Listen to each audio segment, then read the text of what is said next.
Alright, for those that know, I've been going through a journey of figuring out how to do a gas tank swap on these second gens, and I've figured out a way to do so, and you can follow along the journey by watching either of these videos.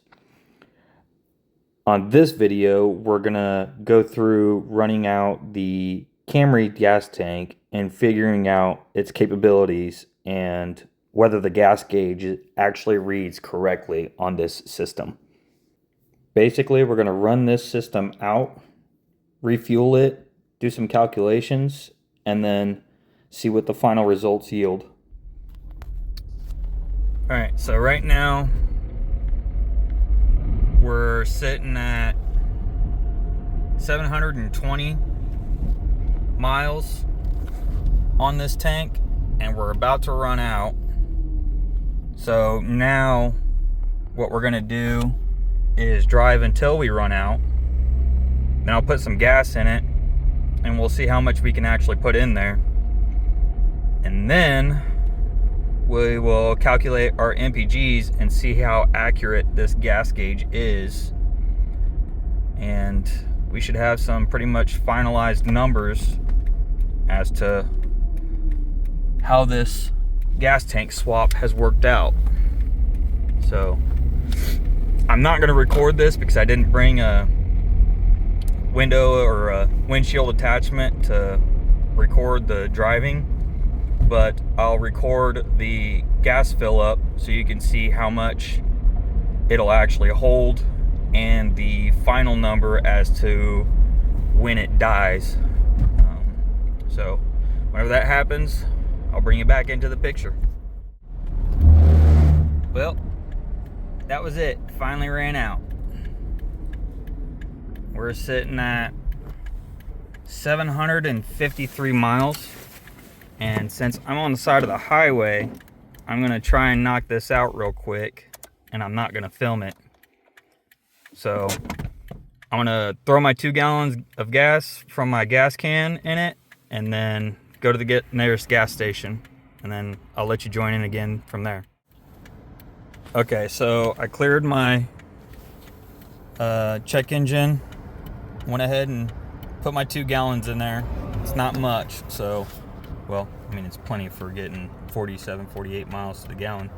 So I'm gonna go ahead and reset my odometer right now. And then when I get to the gas station, I'll fill up my gas can and then fill up the tank, and that will tell me how much usable gas I have, and then calculate my MPGs from there. Okay, so we're at the nearest gas station, and even after doing the 2 gallons, it did not come off of the add fuel warning. So, like I said, we'll fill up the gas can, then the tank itself. We'll see how much it holds, do the math on what the MPGs were on average, and then we can then figure out from where the add fuel indicator came on how much or how many gallons we will have until we're completely out.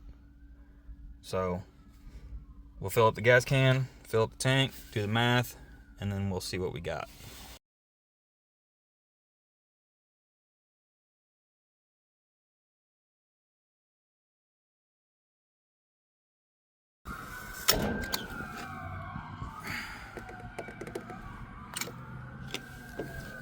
Alright, so that's 2 gallons.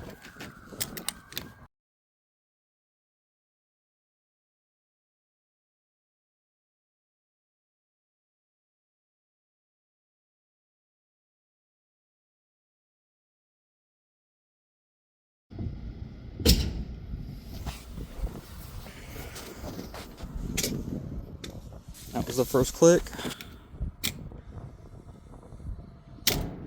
Boom. Yep. Pretty much 17 gallons. Or if you want to be technical, just shy of it. But I'm going to say that this gas tank setup has 17 usable gallons. So here we're going to calculate our MPGs, which was 44. Not favorable, but it is what it is. And then we're going to figure out how much of a difference there was between the end of the gas to the first indication to add fuel. And then I took that minus the MPGs to tell me how many gallons that would be.